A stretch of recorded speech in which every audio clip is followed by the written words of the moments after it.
नमस्कार। एचएनएन पर खास प्रोग्राम खास मुलाकात आप देख रहे हैं। आज हमारे साथ खास शख्सियत मौजूद है स्टूडियो में, त्रिवेंद्र सिंह रावत जी, जो कि राज्य के पूर्व मुख्यमंत्री भी हैं और लोकसभा सांसद भी हैं हरिद्वार से। त्रिवेंद्र जी, बहुत स्वागत है आपका एचएनएन पर। धन्यवाद।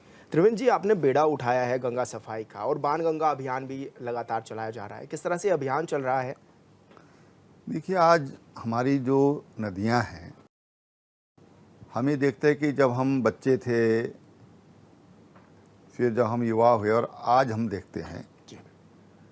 तो हमारी नदियों में लगातार पानी में तेजी से गिरावट आ रही है।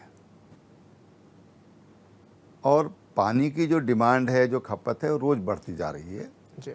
उसका स्वाभाविक प्रभाव हमारे नदियों पर, हमारे जो धारे होते थे, या हम ये कहें कि हमारे जितने भी पानी के स्रोत हैं, जी। उन पर उसका लगातार प्रतिकूल प्रभाव देखने को मिल रहा है। अटल जी ने कहा था कि जो तीसरा विश्व युद्ध होगा वो पानी को लेकर होगा। जी। और संयुक्त राष्ट्र संघ से लेकर तमाम जो वैश्विक स्तर पर जो हमारे इकोसिस्टम पर जो लोग काम कर रहे हैं, पानी पर काम कर रहे हैं, वो इस पर लगातार अपनी चिंता व्यक्त करते रहे और उनकी चिंता लगातार गहराती जा रही है। जी। मैं भी लगभग पिछले 35 सालों से किसी न किसी रूप में इन गतिविधियों से जुड़ा हुआ हूँ। और मैं स्वयं ये महसूस आज करता हूँ, जब हम मैंने बताया कि हम बचपन में जो हमने देखा, फिर हमने जवानी में जो देखा, आज जो हम देख रहे हैं, तो मुझे लगा कि हमको जल के प्रति जो एक जागरूकता लोगों में होना चाहिए, जी। उसके लिए काम करने की ज़रूरत है। जंगलों को लेकर के हमको उसके पर काम करने की ज़रूरत है। और जो हमारे स्रोत हैं वो कैसे रिज्यूमिनेट किए जा सकते हैं, हमारी नदियां हैं वो कैसे रिज्यूमिनेट किए जा सकती हैं, उनके माध्यम से हम लोगों को अपनी चिंता भी जाहिर करेंगे और लोगों से एक जल को हम कैसे बचा सकते हैं, जल का संवर्धन हम कैसे कर सकते हैं। तो उस रूप में हमने ये विचार मन में आया। हमने रिस्पना पुनर्जीवन के लिए कदम उठाया था। जी। और उसमें हमने रिस्पना सफाई, उस पर वृक्षारोपण, फिर चीफ मिनिस्टर जब मैं बना तो फिर हमने रिस्पना और जो हमारी कुमाऊं की कौसानी जो लाइफ लाइन कहलाती है, जी। वहाँ पर हमने व्यापक वृक्षारोपण किया और सफाई के अभियान चलाए, सरकारी स्तर पर भी और स्वयंसेवी स्तर पर भी। तो उसका परिणाम ये रहा कि लोगों में जागरूकता आई है। तो आज हरिद्वार का जब मैं सांसद हूँ और जब हरिद्वार की नदियों के बारे में मैंने अध्ययन किया, आईआईटी रुड़की से मैंने बाणगंगा पर एक अध्ययन रिपोर्ट बनवाई। जी। वहाँ का जो हाइड्रोलॉजी जो डिपार्टमेंट है, वहाँ के 5-6 वैज्ञानिकों ने उस पर स्वयं जा कर के और उसका अध्ययन किया। उन्होंने एक रिपोर्ट भी मुझे दी और फिर हम उस पर हमने उसकी सफाई का अभियान लिया है। सफाई का मकसद केवल सफाई नहीं है, बल्कि पर्यावरण की जागरूकता है। जो नदी का एक अपना इकोसिस्टम है, वो इकोसिस्टम डिस्टर्ब हो रहा है, तो उनके प्रति जनता का ध्यान आकर्षित करना, सरकार का ध्यान आकर्षित करना, इस दृष्टि में कार्यक्रम कर रहे हैं। जी। अच्छा, वक्फ संशोधन बिल क्योंकि आप लोग लेकर के आए सरकार में रहते हुए, क्या माना जाए किस तरह से आप लोग उसको देख भी रहे हैं, क्योंकि विरोध के सुर भी कहीं ना कहीं उठने लगे हैं? देखिए, विरोध का स्वर उठना एक स्वाभाविक बात है। जी। पूरे देश के वक्फ पे 200 लोगों का कब्जा है। जी। और इन लोगों ने जो संपत्ति जिसका उपयोग जो गरीब मुसलमान हैं उनके लिए होना था, जो पसमानदा मुसलमान हैं उनके लिए होना था, जो यतीम बच्चे हैं उनके लिए होना था, या जो विधवाएं हैं, मुस्लिम विधवा महिलाएं हैं, जी, उनके लिए उसका उपयोग होना, आज जो कुछ परिवारों की जायदाद बन के रह गई है। और वो इस कदर उस पर उनका शिकंजा है और इस तरह से उन्होंने वक्फ की संपत्ति बेच करके और अरबों रुपयों के मालिक बन गए हैं, अरबों रुपए के मालिक बन गए हैं। ऐसे तमाम लोग आज देश में हैं। तो जब उनसे वो संपत्ति छीनने का उनको खतरा होगा तो विरोध करेंगे ही। उनके पास ताकत है, उनके पास पैसे की ताकत है, वो प्रभावशाली जगहों पर बैठे हुए हैं, वो मुस्लिम वोटर के ठेकेदार भी बनते हैं, तो उससे उनको पीड़ा होना स्वाभाविक है। लेकिन मैं समझता हूँ कि वक्फ संशोधन विधेयक जो है, ये जो पसमानदा मुस्लिम है, जो गरीब लोग हैं, जो महिलाएं हैं, यतीम हैं, उनके लिए वरदान साबित होगा। और इसकी जो इन संपत्तियों से जो भी आय प्राप्त होती है, वो संपत्ति अब गरीब मुसलमानों के हित में लगेगी। अच्छा, जाति जनगणना को लेकर भी लगातार उठ रहे हैं। एक तरफ कहा जा रहा है कि जाति जनगणना होगी तो फायदा होगा, कुछ लोग इसके नुकसान भी गिनाते हुए नजर आ रहे हैं। किस रूप में आप इसको देख रहे हैं? देखिए, 1931 तक जी। जातीय गणना होती रही है और समय समय पर ये बात उठती भी रही है कि भाई जातीय गणना होना चाहिए। जी। और इसमें आंतरिक मतभेद भी देखने को मिलते हैं, क्योंकि अगर आप पंडित जवाहरलाल नेहरू जी के समय भी देखेंगे तो उन्होंने भी इसका विरोध किया था। तमाम तरह की बातें होती रही हैं, लेकिन मैं समझता हूँ कि जातीय जनगणना से एक तो जो सही आंकड़े हैं वो सामने आ जाएंगे। जी। फिर जो कई बातें ऐसी हैं कि जो उजागर होनी चाहिए वो उजागर नहीं हुई हैं, और उसके कारण उसका लाभ जो कमज़ोर तबका है, जो हमारा दलित समाज है, लाभ नहीं मिल पाता है। तो जो भारत सरकार ने अभी भी जो निर्णय लिया है जातीय गणना का, मैं समझता हूँ कि उससे भी उस कमज़ोर तबके को, या हम जिसको दलित समाज कहते हैं, उसको निश्चित रूप से लाभ होगा। और जो हमारा ओबीसी समाज है, ओबीसी समाज में जो बहुत कमज़ोर हैं, उनको भी उससे फ़ायदा होगा। अच्छा, क्योंकि संविधान बचाने की बात कांग्रेस कर रही है, आखिर क्या लग रहा है क्यों इस तरह के निर्णय लेने पड़ रहे हैं, रैलियां निकालनी पड़ रही है कि संविधान बचाने के नाम पर? ये ऐसा है कि कहते हैं कि चोरी और फिर सीना जोरी, जी। है ना। भाई, आज तक देश के संविधान में 106 संशोधन हुए हैं। जी। उनमें से 75 संशोधन ये कांग्रेस के समय में हुए हैं। 100 से ज़्यादा बार कांग्रेस ने संविधान का दुरुपयोग किया, एजेंसी लगा करके, जी। राष्ट्रपति शासन लगा करके 100 से ज़्यादा बार इन्होंने किया। जब शाहबानो का केस हुआ, जी। शाहबानो एक 72 साल की बुजुर्ग महिला थी। उसके शौहर ने उसको तलाक दे दिया और उसको गुजारा भत्ता देने से भी मना कर दिया। वो कोर्ट में गई तो सुप्रीम कोर्ट तक गई। सुप्रीम कोर्ट ने उसके हक में फैसला दिया कि इसको गुजारा भत्ता दिया जाना चाहिए, और उसके जो शौहर थे उसको कहा गया कि भाई आप इसका गुजारा भत्ता दीजिए। आप दुर्भाग्य देखिए कि राजीव गांधी जी ने सुप्रीम कोर्ट के फैसले को बदलने के लिए संविधान में ही परिवर्तन कर दिया। 1975 में जब जस्टिस जगमोहन लाल सिन्हा इलाहाबाद हाई कोर्ट के जज थे, रायबरेली का चुनाव हुआ। रायबरेली के चुनाव में उनके जो सामने थे राजनारायण जी कोर्ट में गए कि भाई ये चुनाव जो है अवैध चुनाव है, इसमें गलत तरीकों का इस्तेमाल किया गया और इंदिरा जी का चुनाव रद्द होना चाहिए। जगमोहन लाल सिन्हा ने निर्णय दिया, शायद 13 जून को या 12 जून 1975 को, और इंदिरा जी के चुनाव को अवैध घोषित कर दिया गया। उनका चुनाव निरस्त हो गया।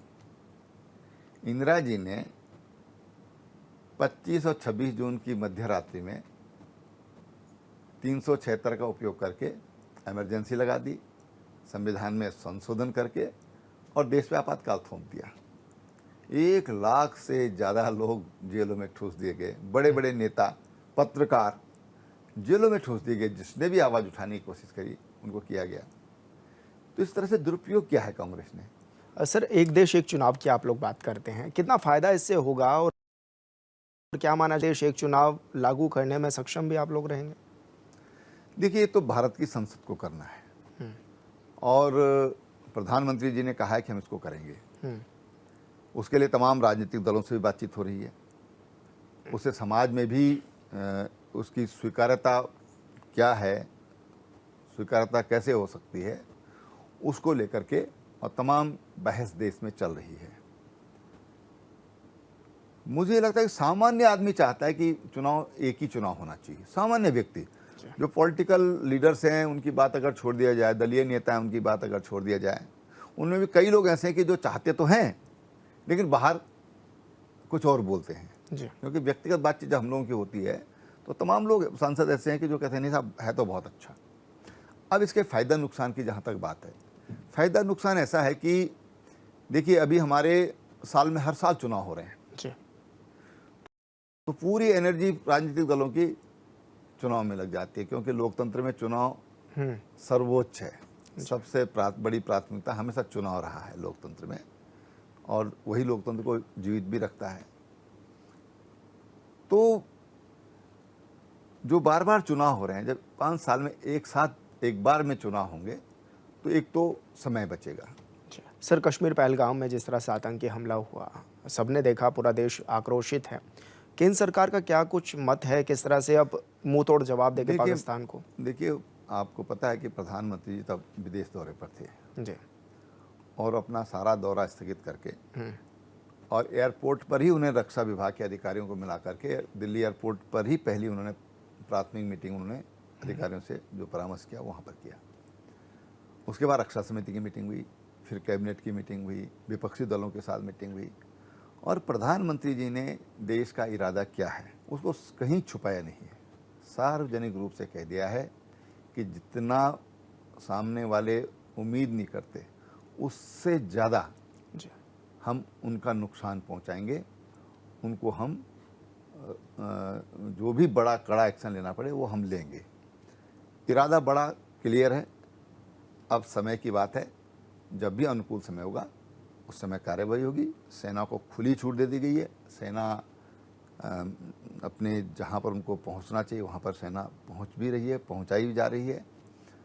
चाहे वायुसेना हो वो भी अपना अभ्यास कर रही है, जो नेवी है वो भी अपनी जगह पर पहुंच गई है।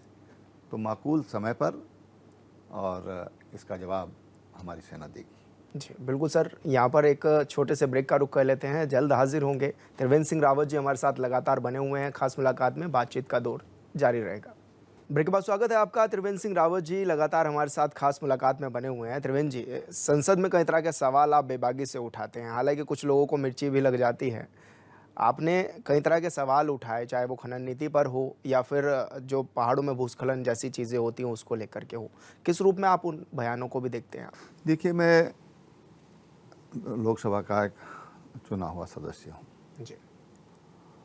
और मुझे कोई भी ऐसी चीज़ लगती है कि जो सदन में उठाई जाना चाहिए जी। तो उसकी एक सुनिश्चित प्रक्रिया है जिसके तहत आप उन सवालों को उठा सकते हैं। ऐसा नहीं होता कि आप खड़े हुए और आपने बोलना शुरू कर दिया। उसके लिए हमको पहले से क्वेश्चन लगाने होते हैं, अनुमति लेनी पड़ती है और तभी हम कोई सवाल वहाँ पर उठाते हैं। जब अनुमति मिलती है तो फिर उठाते हैं। अब उत्तराखंड का एक नागरिक होने के नाते, जी। सांसद होने के नाते मैं तमाम विषयों को वहाँ पर जो मुझे लगते हैं कि बहुत महत्वपूर्ण विषय हैं उनको मैं उठाने का प्रयास करता हूँ। जी। क्वेश्चन भाग्य से लगता है क्योंकि लॉटरी सिस्टम होता है। जी। हम 50 क्वेश्चन डाले होंगे तो तब 1-2 क्वेश्चन हमारे स्वीकृत हुए, हमारा नंबर आया बोलने का। और इसलिए जो सवाल मैंने संसद में उठाए हैं, मैं जानता हूं कि आम व्यक्ति ने और आम व्यक्ति का ध्यान मैंने उसकी ओर आकर्षित करने का कोशिश किया है। बिल्कुल। कि देखो भाई,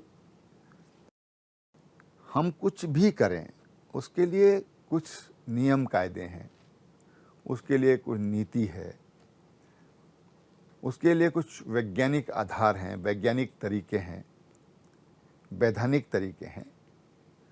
उसके तहत ही वो काम होना चाहिए। कोई भी विधान बनाता है, कौन बनाता है? विधानसभा बनाती है, केंद्र में लोकसभा बनाती है, और वो उनको इम्प्लीमेंट करने का काम हमारी मशीनरी का काम है। जो हमारा प्रशासन है, जो सरकारी तंत्र है, उसकी ड्यूटी है कि वो अपने दायित्व का पालन करे और जो नीतियाँ हैं, जो नियम हैं, उसका वो अनुपालन सुनिश्चित करे। और आज भी वो सब देखने को मिलता है कि जंगलों में आग लग जाती है। उत्तराखंड में हर बार ऐसा देखने में मिलता है कि हर साल जंगलों में आग भी लगती है, कई हज़ार हेक्टेयर जल करके राख भी हो जाता है। क्या लगता है कि इस पर देखिए ध्यान देने की ज़रूरत देखिए है? ऐसा है, जी, पहले तो मैं आपके सवाल से ही ना इंतफा कभी जी, आग लगाई जाती है, आग लगाते हैं लोग, जी, आग लगती नहीं है कभी भी। कोई ऐसा नेचुरल कारण सवाना के वनों में होता होगा, यहाँ नहीं है। जी, आग हमेशा मानवकृत है हुँ, और ये हमारा जो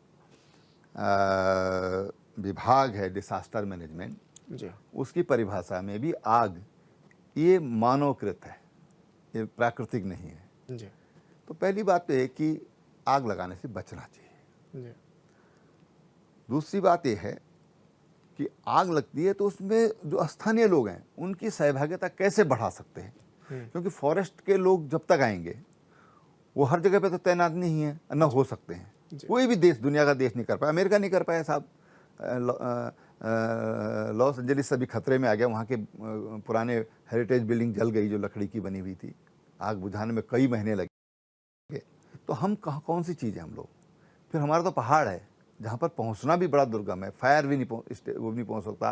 अगर आप हेलीकॉप्टर से पानी डालकर बुझाना चाहें तो इतनी ऊंचाई से पानी फेंकना होता है, वो नीचे आते आते वो पानी भाप बन जाता है जी, उस गर्मी में, और इसलिए उसमें समाज का इन्वॉल्वमेंट होना चाहिए। हुँ। सर, चारधाम यात्रा की भी शुरुआत हो गई है राज्य में। किस रूप में आप इसको देख भी रहे हैं और साल दर साल क्योंकि आंकड़ा भी बढ़ रहा है, श्रद्धालु भी बढ़ रहे हैं और क्या माना जाए, क्या व्यवस्थाएँ उस तरह से कर पा रहे हैं? ये देखिए, एक तो यात्रियों का अनुमान लगाया जा सकता है, जी, लेकिन ये देखने में आ रहा है कि अनुमान से अधिक लोग आ रहे हैं। बिल्कुल। सुविधाएं जो हम खड़ी करते हैं उसको समय लगता है, जी, अचानक कोई सुविधाएं नहीं की जा सकती हैं, लेकिन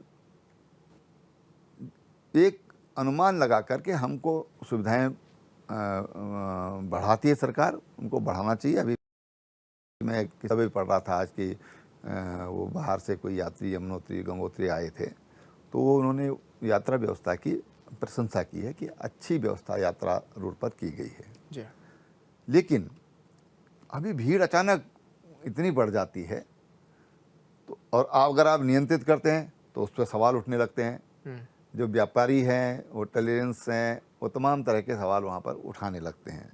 लोकतंत्र में एक अच्छी बात भी है कि जनता अपनी बात को रखती है, जी, और दूसरा ये है कि एक दिक्कत भी है कि हर कोई बोलता है, हुँ, और वो सरकार की जो लिमिट्स हैं उनको हर कोई नहीं समझ सकता। और इसलिए जनता का हर जगह, जो स्थानीय लोग हैं उनका भी सहयोग चाहिए, जो व्यापारी वर्ग है उनका भी सहयोग चाहिए, जो पंडा पुरोहित हैं उनका भी सहयोग चाहिए। हुँ, लेकिन एक चीज़ मैंने जो महसूस करता हूँ कि कमिश्नर जी, कमिश्नर पर इन 6 महीने में और कोई काम नहीं होना चाहिए, या पूर्णकालिक कमिश्नर जी, दिया जाना चाहिए।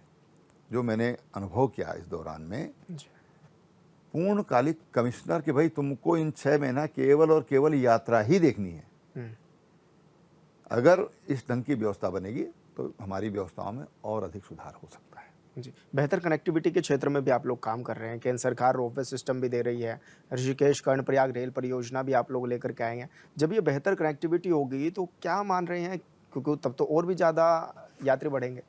देखिए ऐसा है कि हमारे जो प्रधानमंत्री हैं ये बहुत दूरदृष्टा है। जी, और ये बात जब मैं बोल रहा हूँ तो जब उत्तराखंड राज्य बना था 2000 में, और 2001 मई के महीने में 14-15 मई था शायद, या 15-16 मई था, जी, बद्रीनाथ में भारतीय जनता पार्टी की एक थी, और हमारे जो प्रधानमंत्री हैं उस समय वो यहाँ के प्रभारी थे।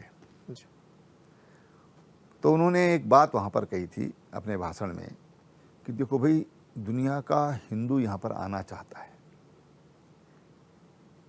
वो एक बार गंगा जी के जल का आचमन करना चाहता है, अपने पितरों की शांति के लिए यहाँ पर आना चाहता है, अपनी सुख शांति के लिए यहाँ पर आना चाहता है। लेकिन यहाँ पर न रोड्स अच्छी हैं, जी, न हवाई कनेक्टिविटी अच्छी है, रेल है ही नहीं, न अच्छी धर्मशालाएं हैं, न अच्छे होटल्स हैं। ये विषय उन्होंने वहाँ पर उस समय ये बात बोली थी। मैं इसको बहुत अच्छी तरह मैं इस बात को याद रखता हूँ। और भगवान बद्रीनाथ के आशीर्वाद से वो कुछ महीनों बाद गुजरात के मुख्यमंत्री हो गए थे। जी। उसके बाद वो 12 साल बाद देश के प्रधानमंत्री बन गए और प्रधानमंत्री बनते ही उन्होंने ऑल वेदर रोड दिया, रेल लाइन पर काम चालू कराया, उड़ान जैसी सस्ती हवाई योजना लाए, पर्यटन को पैसा दिया गया कि ताकि यहाँ पर जो इंफ्रास्ट्रक्चर है वो यात्रियों के लिए यहाँ पर सुलभ हो सके। जी। स्वयं वो प्रतिवर्ष बद्री केदार की यात्रा पर आते हैं, अभी मुखवा भी गए थे।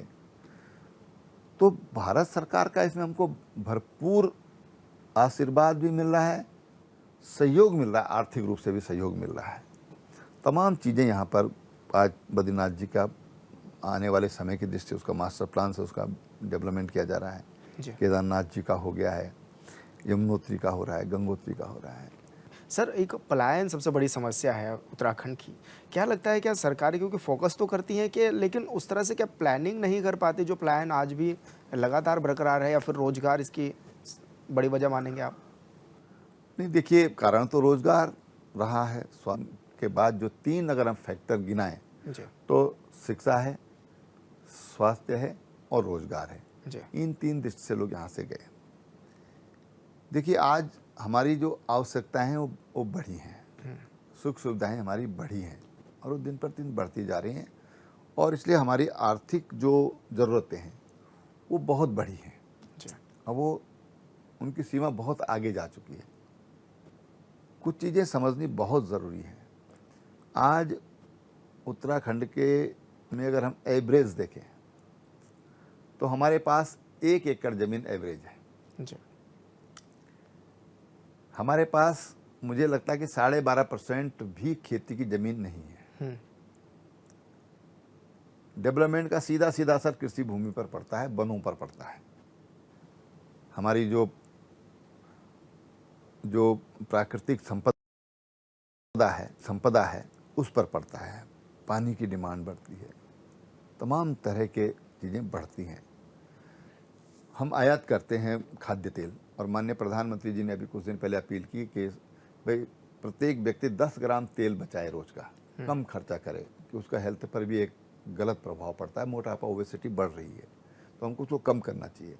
वो तो कारण है ही, लेकिन उसके पीछे बहुत बड़ा रीजन जो मैं समझता हूँ वो ये भी है कि हम आज दालों के लिए बाहर के देशों पर निर्भर हैं। हम जितने भी तैलीय हमारे अनाज हैं, जो तैलीय जो सीड्स हैं, वो हम बाहर से हमारे पास उत्पादन उनका कम है, और इसलिए हमको इन चीज़ों पर फोकस करने की ज़रूरत है।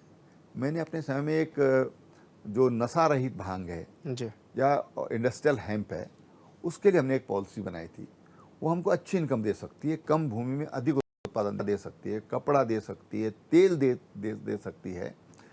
उन चीज़ों पर अगर हम फोकस करेंगे तो मुझे लगता है कि हम जो एक पलायन का जो एक कारण है, जो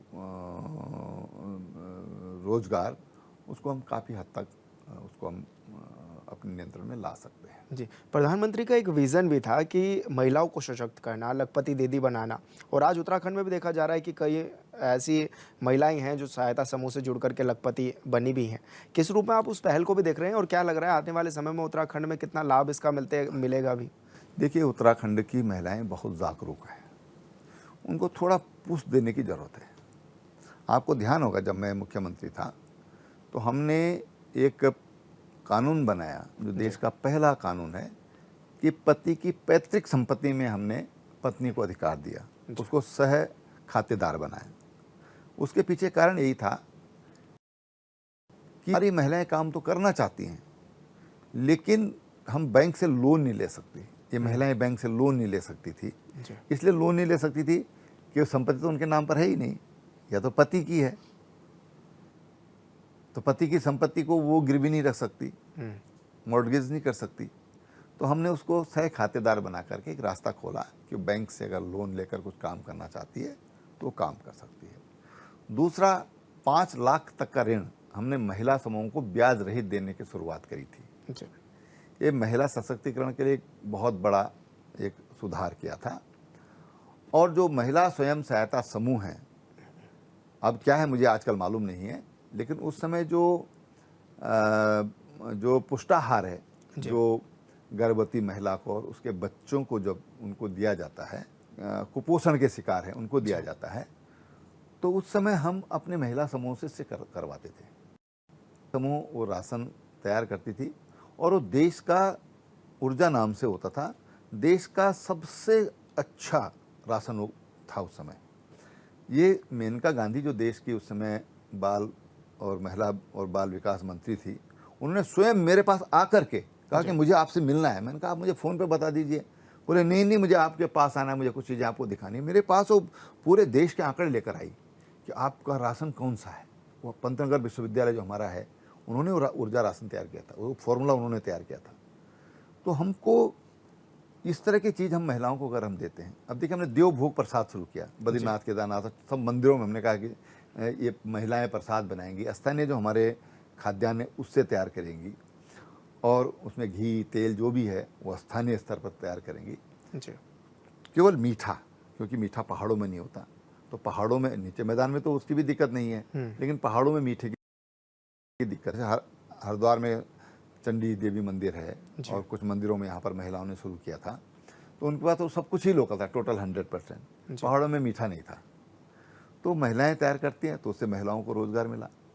उनको जो हाथ से जो करने वाले काम वो मिला। जो ग्रोथ सेंटर हमने बनाए, ग्रोथ सेंटर में मुझे याद है उधम सिंह नगर का कोई ग्रोथ सेंटर था, प्रधानमंत्री ने उनसे बात किया, उन्होंने 8 महीने में 89 लाख का व्यवसाय किया, 90 लाख का व्यवसाय किया उन महिलाओं ने। तो ग्रोथ सेंटर पर हमको ध्यान देने की ज़रूरत है। तो उससे जो स्थानीय हमारे पास उत्पाद हैं, जो उनका कई बार यूज़ नहीं हो पाता, उनका इस्तेमाल भी होगा, लोगों को रोज़गार भी मिलेगा। बाकी हम लोग उन महिलाओं के माध्यम से, जैसे स्कूल ड्रेसेस हम बनवा सकते हैं, पुलिस की वर्दी है उनसे बनवा सकते हैं, फॉरेस्ट डिपार्टमेंट की उनकी बना सकते हैं, डॉक्टर्स की बना सकते हैं, जो भी सरकारी इस तरह के काम है, थोड़ा सा स्किल्ड किया जी। तो मैं समझता हूँ कि ये पलायन भी रुक सकता है और हमारी जो महिलाएं हैं वो और सशक्त बन सकती हैं। जी, धन्यवाद सर, खास मुलाकात में समय देने के लिए। त्रिवेंद्र सिंह रावत जी हमारे साथ मौजूद थे, जो कि राज्य के और देश के तमाम विषयों पर हमारे साथ खास बातचीत कर रहे थे। मेरे साथ खास मुलाकात में इतना ही। आप देखते रहिए चैनल 24/7। नमस्कार।